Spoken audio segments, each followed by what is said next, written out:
Hello, this is Mark Denham, radio presenter, audio producer, podcaster, and voiceover. Today on the audio journey, we look at the importance of getting voice recording right at source and the unfair expectations of fixing things not got right at source or indeed messed up during the production.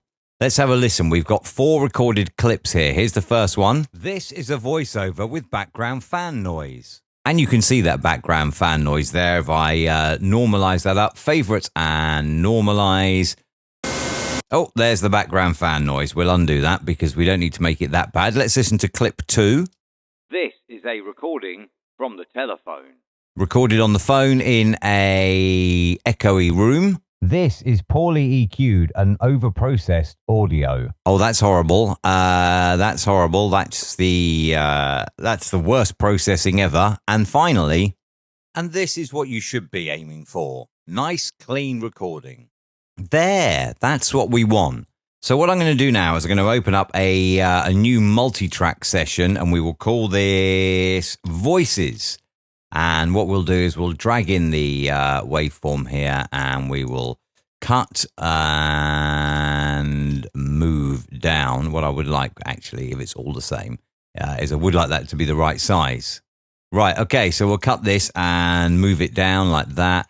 Cut that, move it down, and cut there, move it down. So we have each one on a separate track. And what I'm going to do on the master track, because this is only for an example. Normally, if I was going to do this, I would have a voice bus and I would route all the tracks to that.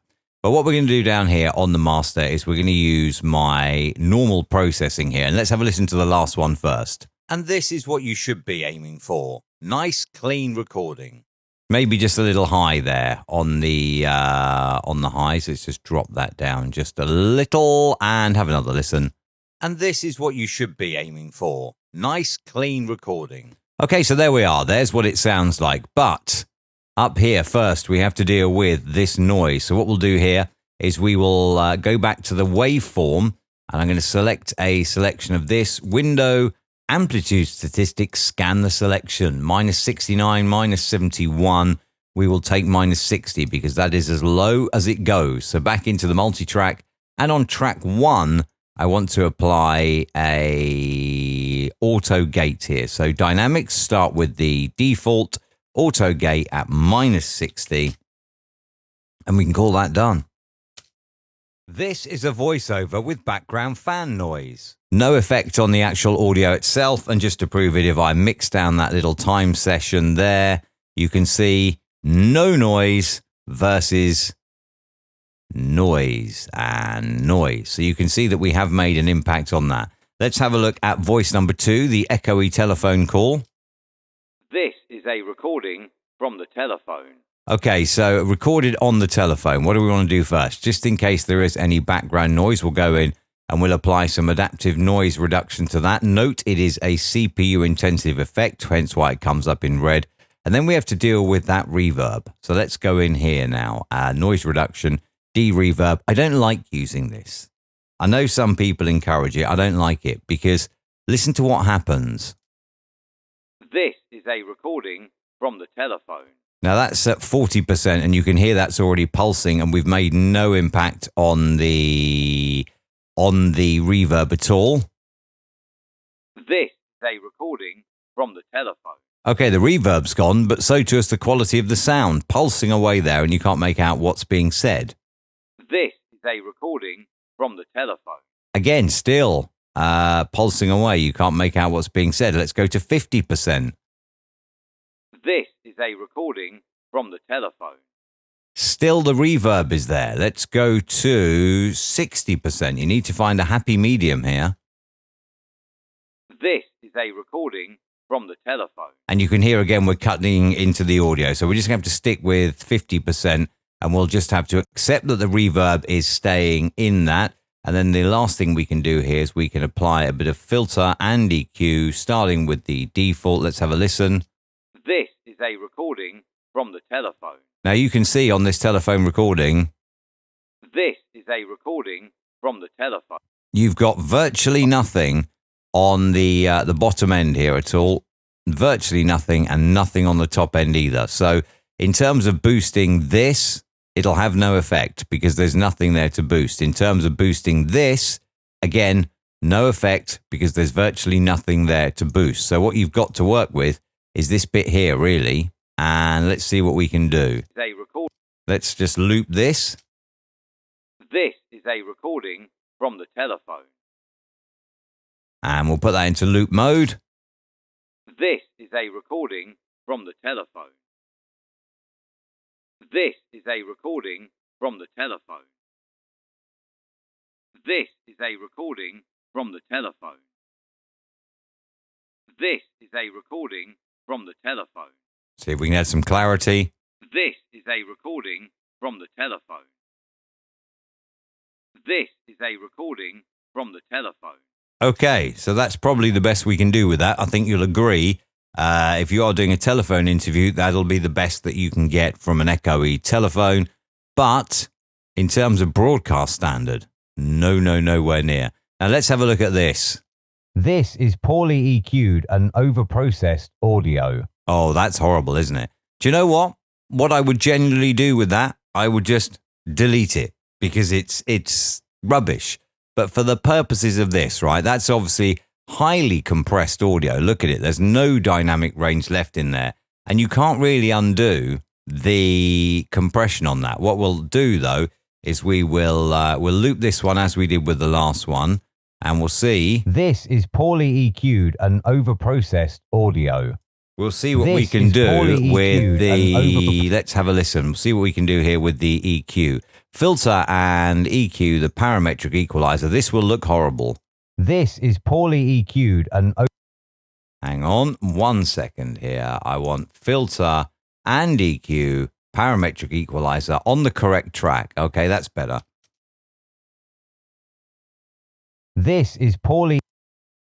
Right, loop that. This is poorly... Now look at all this up here. We don't want that at all. So I'm going to go in. I'm going to go harsh there. And EQ'd and overprocessed audio. Still doesn't sound great. This is poorly EQ'd and overprocessed audio. Little better, but again... This is poorly... You haven't really got much to work with here, so we're going to try and boost up some of the highs. Let's have a listen. Poorly EQ'd and overprocessed audio. It's getting better. This is poorly EQ'd and overprocessed audio. This is poorly EQ'd and overprocessed audio. There you go. It sounds a little bit better, but still, it's not what we want, which is this.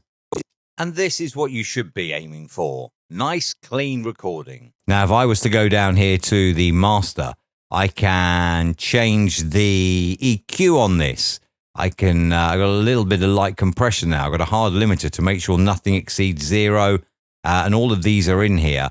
But what we can do now with this one, because it is okay, is we can add a bit of bass in if we want to there. So we could, obviously the FFT filter is rolling off the bass here beneath the 80 hertz mark. But then what we can do in the parametric equalizer, and this is what you should be aiming for. Nice, clean recording. So we can just play about with this and we can, and this is what you should be aiming for. Nice, clean recording. This is a voiceover with background fan. Hang on, back to this one. And this is what you should be aiming for. Nice, clean recording. Okay, so that is basically the problem here. You have, I'm going to mix this down, mix down the entire selection, and then what we'll do is we will compare it to the original. So I'm going to copy that, all of that, and I'm going to stick it at the end here. Yeah, that's fine. That's fine. Not too bothered, okay? Now look, this is the one with the noise. The noise is gone and it's processed. You can see here on the telephone, not quite as much from the spectral frequency analysis, but it's still there. The reverb is still there, as you know. And if you look at this one looks fairly similar, despite the fact we've changed the EQ dramatically. That's been heavily compressed. Look at the lack of dynamic range in that. We've added a little bit back by the EQ, but this is poorly EQ'd and overprocessed audio. Still doesn't sound great, does it? From that, this is poorly EQ'd. Sounds better. This is poorly EQ'd and overprocessed audio. But it doesn't sound great. And a top tip for you, by the way, if you are doing a podcast, and this is what you should be aiming for. Okay, if you're doing a podcast, let's just take this one, copy it to new, and then what I'm going to do is I'm just going to go in and have a little look here. Then what you may want to do is you want to go in and you may want to apply a little bit of filter and EQ, just a bit of parametric equalizer, and I'll just have a little look here at this. And this is what you should be aiming for. Nice, clean recording. Okay, what I might do in there is I might put in there first the de-esser. So I want to go into amplitude and compression and de-esser. And again, I'll go with mark and we'll take that up before the, should we leave it there or should we take it up? And this is what you should be aiming for. Nice, clean recording. Okay, and then maybe I might want to go in there and I might want to put a little bit of compression on there. And I can do that either via dynamics by starting with the default here. I can use the compressor here. If I'm doing a podcast, then I don't really want any more than 1.5, maybe 2. So let's put that in 1.5 to 1. And this is what you should be aiming for. Okay, so there we are. And if I now look in the preview window here, I can see that I have slightly changed the waveform. So I can afford to add maybe a little bit of makeup gain on there. Let's have a look now. That's better. That's better. And this is what you should be aiming for. Nice, clean recording. And there you go. You see, so if you are doing a podcast, never ever use the multi-band compressor except for in an intro and an outro. And another top tip for you, if you are recording a podcast with an intro, welcome to the XYZ podcast. And here is your host, Mark Denham. Hello, welcome to episode 1 of the XYZ. It doesn't sound great. If you are doing a podcast, get somebody else to voice your intro and outro for you. That's the only bit that should be heavily processed. The podcast itself, if you are using a compressor, keep it light, keep it natural. Hopefully that's been of some help to you in terms of the importance of getting things right at source, and also in terms of also the unrealistic expectation of, can you fix this? When you hand it off to someone and you say, here, look, can you fix this? Slightly messed up recording. Can you fix it? Sometimes, as audio producers, we can. Sometimes we can't. So it is important to try and get your audio right at source. Do consider subscribing, please. I'd be well chuffed if you do. You can also hit the notification bell so you get updated on future releases. Don't forget, markdenham.com. That is my website. The entire audio journey series is there. If you have any questions, then you can click the contact tab. If you do need any help with any production or anything, again, click the contact tab. Get in touch. If you're on YouTube and you have any questions, stick them in the comment section below and I will get back to you. As always, have fun and make some amazing audio.